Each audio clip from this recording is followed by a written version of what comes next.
오늘 함께 우리가 교독했던 그 말씀이 혹시 어떤 말씀인지 혹시 아신가요? 이걸 아시면 제가 그 아름다운 그 카페에서 차 한잔 사드리겠습니다. 오늘 읽었던 특히 디도서 2장 14절 말씀입니다. 예. 네, 맞았습니다. 우리 김연희 집사님이 맞히셨네요. 그 카페 와서 차 한잔 꼭 사드려야 되겠네요. 예. 뭐라 그랬죠? 2000년도 우리 북부해변 장로교의 주제 말씀입니다. 2000년도. 그래서 제가 1월 1일 날이 올해는 2017년도는 1월 1일이 첫 주일이었습니다. 그때 제가 이 말씀을 2장 14절 이 한 절 말씀만 가지고 함께 나눴습니다. 그래서 오늘은 14절 말씀에는 중점을 안 두고 13절 말씀 그것을 중점으로 해서 함께 나누겠습니다. 오늘 저희들이 지금 이제 앞에 여러분들 보시다시피 우리가 성찬예식을 하게 됩니다. 성찬예식을 하게 되는데 오늘 유아 세례 받는 아기들이 있고 또 세례를 받는 아이들 또 학습 받는 분들 세례받는 아이가 아닙니다. 세례받는 분, 세례받는 분, 또 학습받는 우리 자매님이 있습니다. 이렇게 지금 유아 세례를 받고 또 학습을 받고 세례를 받는데 특히 우리 유아 세례를 받는 아이가 둘이에요. 선우하고 루시라는 아이인데 아주 귀엽게 잘 자라고 있습니다. 그리고 튼튼하고 지혜롭게 아주 잘 자라고 있습니다. 그런데 이 아이들이 지금 잘 자라고 있는데 우리 그 선우 어머님과 또 루시 어머님 우리 주영이 자매와 혜진 자매가 그 아이를 딱 낳고 그냥 아이 혼자 이제 너 혼자 알아서 자라라 이렇게 했을까요? 그렇지 않죠. 그 아이를 낳고 나서 그 아이를 위해서 얼마나 애쓴지 모릅니다.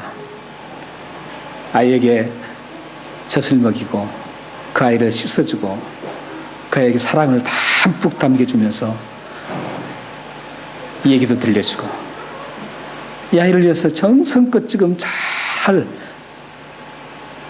양육을 했기 때문에 우리 선우하고 루시가 저렇게 지금 아름답게 잘 자라고 있는 겁니다. 지혜롭게. 앞으로 그 아이들에게 기회가 우리가 크죠. 우리 북부해변 장로교의 아이들이 꽤 많은데 저는 그 아이들을 놓고 기도를 참 많이 합니다. 그 아이들이 굉장히 중요하거든요. 이 아이들을 통해서 우리가 하지 못했던 그 하나님의 영광을, 하나님의 이름을 드러내는데 우리가 하지 못한 부분들, 이런 부분들을 우리 아이들이 더 잘 감당할 수 있기 때문에 그 참 힘써서 그 아이들을 놓고 기도합니다. 특히 제가 기도를 더 중점적으로 하는 아이들은 제가 유아 세례를 주는 아이들은 굉장히 제가 기도를 중점적으로 합니다. 그래서 골드코스트로 유아 세례 받은 애들이 몇 명 갔어요. 그리고 갔는데 그 아이들도 지금도 저는 계속 기도를 하고 있습니다. 특별히 제가 유아 세례를 준 아이들은 제가 명단을 그대로 적어놓고 그 아이들에 대해서는 제가 책임을 져야 될 그런 의식이 있습니다. 유아 세례를 제가 줬기 때문에 그 아이들이 잘못되면 안 되잖아요. 저는 올바른 그리스도인으로 잘 성장해서 이 시대에 정말 위대하신 하나님, 살아계신 하나님을 드러내는 그런 아이들로 잘 자라도록 제가 기도를 하고 있습니다. 그렇다고 혹시 유아세례 안 받은 우리 아이들을 기도 안 하느냐? 그게 아닙니다. 그 아이들도 제가 다 기도를 하고 있습니다. 네. 이렇게 지금 선우하고 루시가 그 어머님과 아버님의 그 잘 보살핌을 통해서 잘 자라는 것처럼 우리 그리스도인들도 마찬가지입니다. 예수를 믿고 하나님의 자녀가 되었던 우리들에게도 동일하게 이 원칙이 적용되고 있습니다. 우리가 예를 들어서 구원을 받잖아요. 구원을 받았어요. 받은 다음에 하나님께서 너 구원 받았으니까 너 이제 알아서 살아라 하고 내버려 두지 않습니다. 내버려 두지 않고 구원 그 이후에도 하나님께서 계속적으로 우리를 양육하고 계신다는 겁니다. 우리들이 곁길로 갈 때는 때로는 계속 훈계를 하고 진리의 말씀으로 계속 훈계를 해도 그 듣지 않을 때는 하나님께서는 어쩔 수 없이 마음이 아프지만 매를 들기도 하고, 이렇게 해서 우리들을 계속 하나님께서는 우리를 지금 양육하고 계신다는 것을 여러분들은 아셔야 됩니다. 오늘 우리가 읽었던 1절 2절 말씀에 그 원칙이 나오고 있습니다. 1절 2절 한번 보세요. 1절 2절 한번 보시면 11절 12절을 보시면 모든 사람에게 구원을 주시는 하나님의 은혜가 나타나요. 모든 사람이라는 것은 이 앞전에 우리가 지난주에 저희들이 나눴던 그 사람들을 말합니다. 그 사람들 누구였어요? 나이 드신 남녀들, 젊은 남녀들, 그리고 종들, 이런 모든 사람들을 얘기합니다. 그리스도 안에 있는 사람들, 이 사람들을 지금 의미하고 있는데, 여기에서 모든 사람에게 구원을 주시는 하나님의 은혜, 예수 그리스도를 통해서 우리에게 구원을 주셨습니다.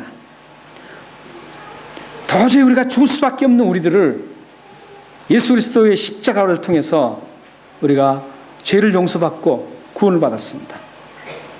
이게 구원의 은혜입니다. 이게 하나님의 은혜예요. 그런데 하나님의 은혜는 이것에 그치지 않는다는 것이죠. 11절을 보세요. 그 은혜가 나타나서 어떻게 합니까? 우리를 양육하시되 경건하지 않는 것과 이 세상 정욕을 다 버리고 신중함과 의로움과 경건함으로 이 세상에 살게 하고, 하나님께서는 우리를 구원 이후에 던져놓고 그냥 너희들 알아서 살아라가 아니에요. 하나님께서는 우리를 섬세하게 지금도 다듬으시려고 노력하고 계신다는 거죠. 다듬기 위해서 계속적으로 우리를 양육하고 계신다는 겁니다. 그 양육의 도구는 뭐냐면 하나님 말씀입니다. 하나님께서 우리를 기도를 통해서도 우리에게 마음속으로 주시지만, 그 기도를 통해서 주신 그 말씀, 마음의 그 생각도 이 말씀과 맞을 때 그게 정당한 하나님의 음성으로 들을 수가 있는 겁니다. 내가 뭘 봤다, 하나님께서 사업을 이렇게 하라 그러더라. 이것은 하나님께서 말씀하지 않고 있어요. 하나님께서 그 우리들에게 양육하는 그 도구는 말씀이라는 겁니다. 그래서 우리 커피 브레이크가 얼마나 좋은지 모릅니다. 제가 노예에서, 우리 노예가 호주에서는 가장 큽니다. 우리 노예 목사님만 해도 한 80명이 넘습니다. 근데 그 목사님들이 이제 그 커피 브레이크 세미나를 노예에서 해달라 해서 제가 해드렸어요. 커피 브레이크 세미나를 다 할 수 없잖아요. 커피 브레이크 세미나를 하려면 최소한 하루에 4시간, 4일은 해야 됩니다. 근데 간단하게 커피 브레이크가 어떤 거라는 것은 인트로덕션만 제가 얘기했습니다. 그래서 얘기했는데 그 핵심이 뭐냐면 우리 사역은 말씀으로 돌아가야 된다는 거예요. 종교개혁 500주년을 맞이해서 저희들이 했는데, 우리가 종교개혁 그 모토가 뭐냐면 말씀으로 돌아가는 거예요. 말씀으로 돌아가는 것이죠. 말씀 외에는 아무것도 아니에요. 그러니까 여러분들의 모든 삶에도 말씀이 여러분들을 이끌고 가면 어떤 일을 만나도 하나님께서 평안 주시고 그 일을 하나님께서 능력적으로 함께 해주신다는 겁니다. 여러분들이 이 말씀을 붙잡아야 할 이유가 거기에 있습니다. 다른 것 붙잡을 필요가 없어요. 하나님 말씀을 잘 붙잡고 가면 여러분들이 어떤 곤란에 처했을 때도 하나님께서 이 말씀 속에서 들려주십니다. 깨닫게 해주십니다. 그때 우리가 그 말씀을 붙잡고 기도하는 겁니다. 그래서 그것을 극복하는 겁니다. 그리고 하나님이 함께 하신 것을 느끼게 되는 겁니다. 그래서 여러분들이 이 말씀과 얼마나 가까워야 되는지 몰라요. 그런데 우리는 참 하나님께서 좋은 커피 브레이크라는 그런 좋은 툴을 주셔서 말씀과 가까이 있게 하는 그런 놀라운 시간들 우리가 함께 가지고 있습니다. 그래서 여러분들에게 이 하나님께서는 이 말씀의 도구로 성장을 계속 시켜주시는 겁니다. 성장을 시켜주는데 여러분들이 잘 그렇게 말씀에 의해서 잘 자라게 됩니다. 그래서 여기 보면 12절 보면 양육하십니다. 양육을 하시는데 우리를 내버려 두지 않고 계속적으로 양육을 하십니다. 양육을 하시면 양육한 이후에 어떻게 변하게 되느냐? 세상 욕심을 버리게 되는 겁니다. 양육의 목적이 여기 있습니다. 하나님께서 우리들을 말씀으로 자꾸 양육하고 이런 목적이 뭐냐면 세상의 모든 욕심들을 버리게 만드는 거예요. 세상 욕심을 버리는 것 쉽지 않죠. 참 어렵습니다. 예수님을 믿고 우리가 참 이 삶을 살아갈 때 가장 어려운 게 이 세상 살아가다 보면 우리에게 필요한 것들이 얼마나 많은지 몰라요. 이것도 소유하고 싶고 저것도 소유하고 싶고, 자녀들을 생각하면 또 이것도 소유하고 싶고, 나를 생각해도 그렇고, 내가 지금 하려고 하는 모든 일 속에서 보면 우리에게 다 보이는 건 다 필요한 것들 뿐이에요. 우리가 소유하고 싶은 게 얼마나 많은지를 모릅니다. 그런데 그런 소유할 것들을 버리라는 거예요. 하나님이 양육한 그 목적이 그런 세상적인 것, 욕심들을 다 버리게 만든다는 겁니다. 그 버리게 만들었을 때 어떻게 됩니까? 버리게 만들었을 때, 버리게 만들면 어떤 일이 나냐면 신중함과 의로움과 경건함으로 이 세상을 살아갈 수 있게 됩니다. 그러니까 여러분들이 이 세상 취하려고 하는 욕심에 계속 뛰어다니고 하면 여러분들이 하나님과 가까이 가기는 상당히 어렵습니다. 신중한다는 것은 지난주에 말씀드렸습니다. 근신한다 그러는 말, 옛날 버전이 훨씬 더 잘 됐습니다. 근신한다는 말이 더 좋습니다. 모든 걸 절제하면서 하나님만 바라보는 그런 모습으로 살아갈 수가 있다는 것이죠. 그리고 경건하게 또 의롭게 살아갈 수 있다는 거예요. 욕심 많으면 절대 의롭게 살아갈 수가 없죠. 그 욕심 많으면 그걸 정치하고 싶으면 불의를 해서라도 그걸 관철시키고 하려고 그러죠. 그것은 뭐 일반 정치를 하시는 분들을 보면 얼마나 많이 볼 수가 있어요. 굉장히 많이 볼 수 있죠. 일반 정치하시는 분들 보면 모두가 막 권력욕, 뭔가 자기가 권력을 가졌을 때 자기가 그만큼 쏟아부었던, 뭐 뇌물이 됐던 어떤 쏟아부었던 것들을 다시 채우려고 하기 때문에 그 재산, 물질 같은 거, 이걸 아주 불의한 방법으로 어떤 방법이든지 다 모으려고 하는 것이죠. 이건 세상 사람들이 당연하게 해야 되는 것들이죠. 그런데 슬픈 것은 뭐냐면 정말 그리스도인이라고 막 뻔하게 내놓고, 나 예수 믿는 사람이라고 내놓고 정치하는 사람들까지도 그렇게 간다는 게 얼마나 슬픈지 모릅니다. 사실 우리가 이 예수를 믿고 세상을 버리는 게 가장 기초입니다. 세상의 모든 것들을 버릴 수 있는 사람, 하나님이라면 어떻게 생각하실까?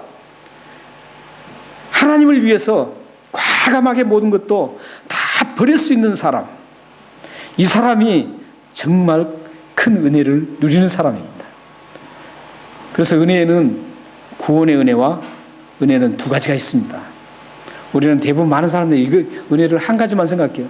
하나님께서 우리를 죽을 수밖에 없는 죄인을 우리를 살려주셨다. 그래서 우리는 정말 영원한 생명을 얻어서 천국 시민권을 가지고 앞으로 죽으면 천국에 갈 것이다. 이게 얼마나 큰 좋은 선물이냐, 이 은혜가 얼마나 크냐. 에베소서 2장 18절에 있는 말씀처럼 그게 하나님 은혜 선물, 하나님 은혜 선물이 너무나 좋기 때문에 그 은혜 참 감사하다고 하죠. 그런데 그 은혜만 있는 게 아닙니다.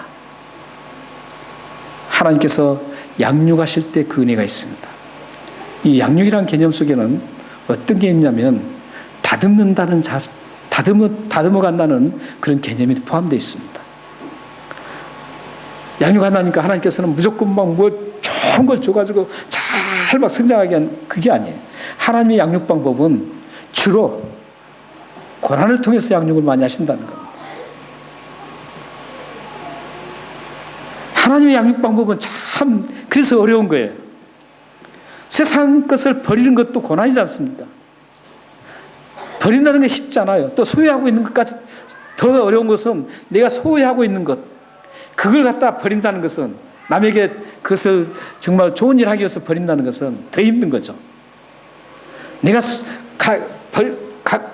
가지고자 하는, 소유하고자 하는 것, 그 버리는 것도 어렵지만 이미 가지고 있는 그 소유를 버린다는 것은 더 어렵습니다.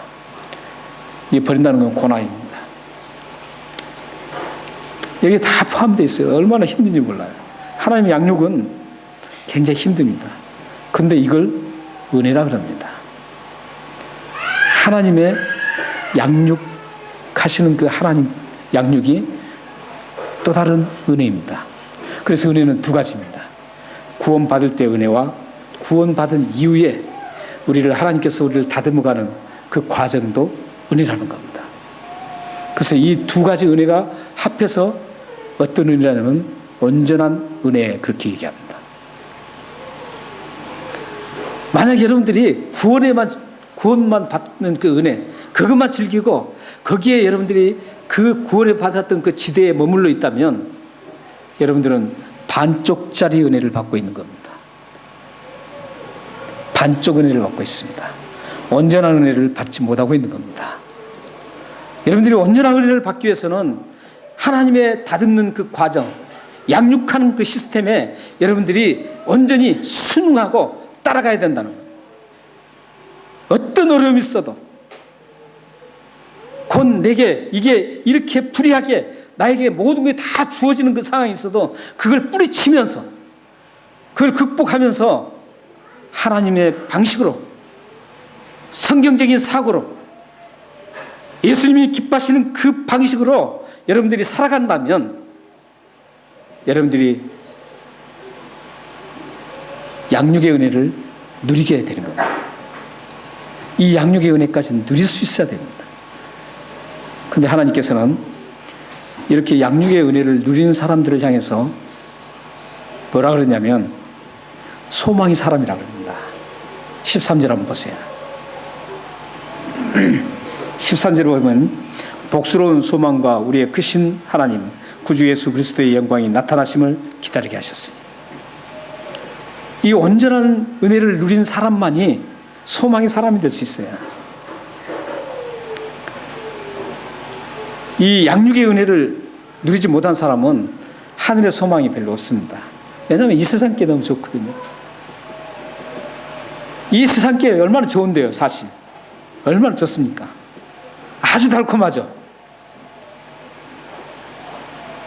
그러나 양육의 은혜를 받은 사람, 하나님의 다듬는 작업, 거기에 함께하는 사람들은 이 세상 것이 아무것도 아니라는 것을 하면 할수록 느끼게 됩니다. 그래서 여러분들이 모든 그분들은 모든 기준이 어디에 세워지냐면 하나님 나라의 킹덤 오브 갓에 세워집니다.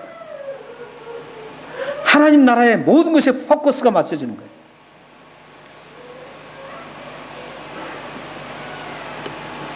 이 세상 걸 버리지 못하고 어떻게 양육 시스템에 들어가지 않으면 이 세상 걸 버릴 수가 없기 때문에 하나님 나라의 포커스를 맞출 수가 없습니다. 이 세상에 집착할 수밖에 없습니다. 여기서 복스러운 소망과 우리 크신 하나님 구주 예수 그리스도의 영광이 나타나실 때, 뭡니까? 재림을 말합니다. 예수 그리스도의 재림. 여기 영광스러운 복스러운 소망은 우리가 죽었을 때 천국 가는 소망, 그리고 크신 하나님 구주 예수 그리스도의 영광 나타난다. 이건 재림입니다. 그러니까 우리가 재림만 생각하는, 시한부 종말론자들이 그래서 막 재림만 생각하죠. 하나님, 예수님 언제 오신다. 그게 아닙니다. 우리는 당장 내일이라도 하나님 부르시면 가야 돼요. 그 부르심을 소망하는 게 복스러운 소망입니다. 그러니까 여러분들이 죽음에 대해서 두려워할 필요가 없어요. 죽음에 대해서 두려워할 필요가 없습니다. 죽음의 두려움이 없으면 어떤 게 두렵겠어요? 이 세상에 가장 두려운 건 죽음이거든요. 먹지 못해서 내가 아프고 막 죽을까 싶어서 걱정하는 거죠. 결론적으로는 죽음에 이르는 거예요. 그런데 이 죽음을 극복한다면 두려울 거 하나도 없어요. 어떤 일을 당해도 두려울 거 아무것도 없습니다. 지금 당장 죽어도 영원한 하나님 킹덤, 하늘나라에 갈 수 있는데, 하나님이 계신 곳, 예수 그리스도가 계신 곳, 우리 믿음의 선진들이 계신 그곳에 갈 수 있는데 뭐가 두렵겠어요? 소망을 가지고 있는 겁니다. 그리고 예수 그리스도를 기다리는 그 소망을 가지고 있습니다. 그래서 소망의 사람으로 바뀌어질 수가 있습니다. 여러분들이 구원받은 이후에, 은혜 이후에 하나님께서 양육하시는 그 시스템 속에 들어가서 하나님께서 어떻게 우리를 다루시더라도 그곳에 기쁨으로, 감사함으로 따라가신다면 여러분들은 소망의 사람들로 변화가 됩니다. 우리 여러분들 모두가 소망의 사람들로 변화되길 바랍니다. 이렇게 소망의 사람들을 변화되고 온전한 그리스도인이 되면, 은혜를 누리는 그리스도인이 되면 이제 14절 말씀이 이루어집니다. 14절 말씀은 아까 말씀드렸듯이 하나하나 설명해드리지 않고 여기서 지금 말씀한 것은 선한 일을 열심히 하는 하나님의 자기 백성, 이 부분도 옛날 버전이 더 좋은 것 같아요. 친백성이라고 했거든요. 예전의 버전은 자기 백성보다는 친백성, 하나님의 친백성이 되게 한다. 이건 뭐를 위해서요? 하나님의 선한 일을 위해서 하나님의 친백성이 되는 거예요. 이렇게 온전한 이 두 가지 은혜를 다 누리는 분들, 이분들이 결국은 하나님의 선한 일을 위해서 일할 수 있는 사람이라는 거예요. 여기까지 가지 못하고는 일하는 분들은 인간의 열심, 자기를 위한 열심으로 귀착될 수밖에 없습니다.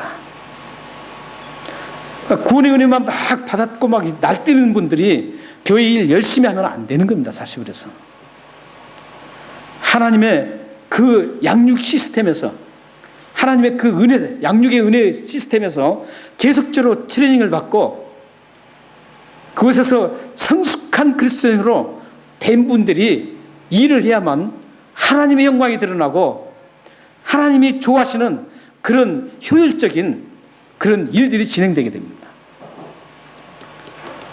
그래서 오늘 보면은 하나님 선하시는 일들을 위해서, 여기는 엄청나게 많은 뜻이 있겠죠. 하나님 선하시는 일이 한두 가지겠습니까? 엄청나게 많아요. 모든 자기의 삶의 과정이 하나님의 선하신 일들을 위해서 진행된다는 거죠. 그 사람이 곧 누구예요? 하나님의 친백성이라고 분류해 줍니다. 사실 여기에 오늘 말씀에 하나님의 자기 백성이라는 그 단어는 출애굽기, 제가 띄워줄 겁니다. 출애굽기 19장 5절에 있는 말씀입니다. 우리 다 같이 한번 읽겠습니다. 자, 시작. 세기가 다 내게 속하였나니 너희가 내 말을 잘 듣고 내 언약을 지키면 너희는 모든 민족 중에서 내 소유가 되겠고, 이 말씀의 기초에서 오늘 본문이 지금 쓰여지는 겁니다. 그리고 이 말씀은 초대교회 성도들의 신앙 고백서였습니다. 초대교회 때는 이 14절을 고백을 했습니다. 신앙 고백으로. 여기 다 나오잖아요. 예수 그리스도 나를 속량하셨고 나를 하나님의 선한 백성으로 선한 일을 위해서 친백성 삼으셨다. 이거 얼마나 위대한 신앙 고백입니까? 이 신앙 고백을 항상 초대교회 성도들이 했었어요.